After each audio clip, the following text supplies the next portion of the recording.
আসসালামু আলাইকুম, welcome back to my channel. আশা করি আপনারা সকলেই ভালো আছেন আল্লাহর রহমতে এবং আপনাদের দোয়ায় আলহামদুলিল্লাহ আমিও ভালো আছি। আজকের রেসিপিতে থাকবে সোয়াবিনের পকোড়া। বন্ধুরা, আমরা কিন্তু আলুর পকোড়া বা ভেজিটেবল পকোড়া বা চিকেন পকোড়া খেয়ে থাকি, তবে আজকে আমি খুব সহজভাবে আপনাদের কাছে দেখাবো যে সোয়াবিনের পকোড়া কিভাবে তৈরি করা যায়। এবং এটা তৈরি করতে কিন্তু বেশি উপকরণ লাগবে না, সামান্য উপকরণ দিয়েই তৈরি হয়ে যাবে। আর আমার চ্যানেলে যদি নতুন থাকবেন বন্ধুরা, তাহলে সাবস্ক্রাইব করবেন আর পাশে থাকা বেল আইকনটি প্রেস করে অল নোটিফিকেশান অন করে আমাকে সাপোর্ট করবেন। তাহলে চলুন দেখা যাক। এখানে আমি একটা গ্যাসে পাত্র চাপিয়ে দিয়েছি, পাত্রটাতে দিয়েছি পরিমাণ মতো জল, জলের মধ্যে দিয়ে দিব স্বাদ মতো লবণ এবং হালকাভাবে একটু নেড়ে দিব। নাড়া হয়ে গেলে আমি সয়াবিনগুলো দিয়ে দিব। আপনারা যে কোনো সাইজের সয়াবিন নিতে পারেন এবং সয়াবিন কিন্তু বাজারে খুব ইজিলি পাওয়া যায় এবং এর বেশি কিন্তু দামও না। এটাকে দিয়ে আমি এটাকে 5 থেকে 7 মিনিট বয়েল করে নিব,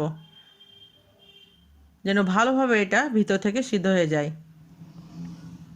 বন্ধুরা, এটাকে কিন্তু গরম জলেও ভিজিয়ে রাখা যায়, কিন্তু ওটা না করে যদি আপনারা 5 মিনিট বয়েল করে নেবেন তবে দেখবেন বেশ ভালো হবে এবং সফট হবে। গ্যাসটাকে বন্ধ করে আমি এটাকে একটা ছালনিতে ছেঁকে নিব। তারপরে আমি একটা অন্য পাত্রে নিয়ে নিব ঠান্ডা জল এবং ওই জলটার মধ্যে এই সয়াবিনগুলোকে ঢেলে দিব।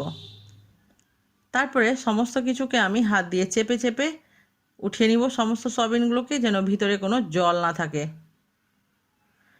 এক্সট্রা যদি জল থেকে যায় তাহলে যখন আমরা এটাকে ম্যারিনেশন করব তখন কিন্তু স্যাঁতস্যাঁতে হবে বা গিলা গিলা থাকবে। এবার আমি দিয়ে দেবো গুঁড়ো মশলা। ঝালের জন্য লঙ্কা গুঁড়ো, কাঁচা ধনে গুঁড়ো, কাঁচা জিরে গুঁড়ো, কালারের জন্য কাশ্মীরি লঙ্কার গুঁড়ো, হলুদ, গরম মশলা গুঁড়ো এবং লবণ। আমি লবণটা অল্প দিয়েছি কারণ সিদ্ধ করার সময় অলরেডি আমি লবণ দিয়েছিলাম। দিয়ে দিব 1 টুকরো লেবুর রস। বন্ধুরা, লেবুর রসটা অবশ্যই অ্যাড করবেন, না থাকলে ভিনেগার দিবেন। তারপরে দিয়ে দিব একটা ডিম,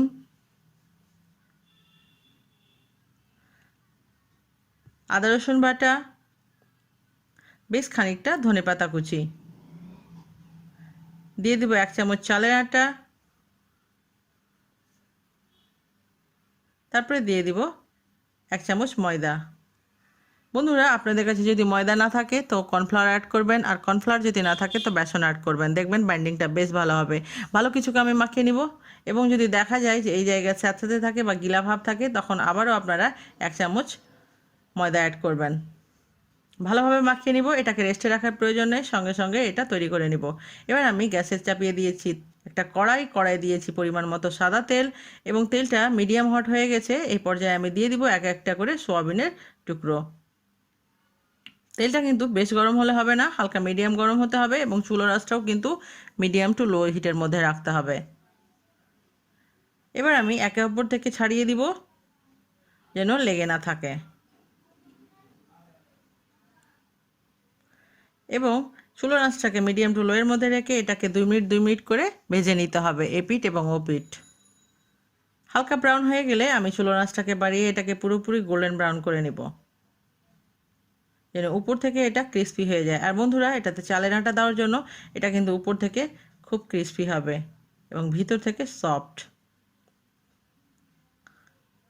হালকা হাতে আমি এটাকে নেড়ে ছেড়ে ভালোভাবে আমি এটাকে ফ্রাই করে নিব বা ভেজে নিব। হয়ে গেছে পুরোপুরি গোল্ডেন ব্রাউন। এবার আমি এটাকে একটা ছালনিতে উঠিয়ে নিব যেন এর এক্সেস তেলটা নিচে পড়ে যায়। বন্ধুরা, সোয়াবিনে কিন্তু বেশি মাত্রায় প্রোটিন থাকে, এটা বাচ্চা এবং বড়দের জন্য সবার জন্যই কিন্তু উপকারী এবং খেতেও কিন্তু টেস্টি। দেখতে পাচ্ছেন কত সুন্দর কালার এবং দেখতে কত ভালো হয়েছে। বন্ধুরা, আমার রেসিপি আপনাদের কাছে কেমন লাগলো অবশ্যই আমাকে কমেন্ট করে জানাবেন। আর ভালো খান, সুস্থ থাকুন, আপনাদের দোয়াই আমাকে মনে রাখতে ভুলবেন না। একবার হলেও কিন্তু আপনারা এই সোয়াবিনের পকোড়াটা তৈরি করবেন, বিকালের নাস্তায় বেশ খেতে ভালো লাগবে। এতক্ষণ আমার সঙ্গে থাকার জন্য অসংখ্য ধন্যবাদ। দেখতে পাচ্ছেন কত ক্রিস্পি হয়েছে এবং সফট।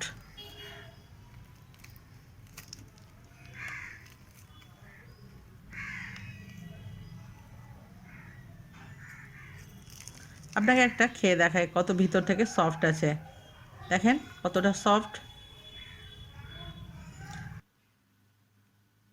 আবারও দেখা হবে নতুন কোনো একটা রেসিপির সঙ্গে। আল্লাহ হাফেজ।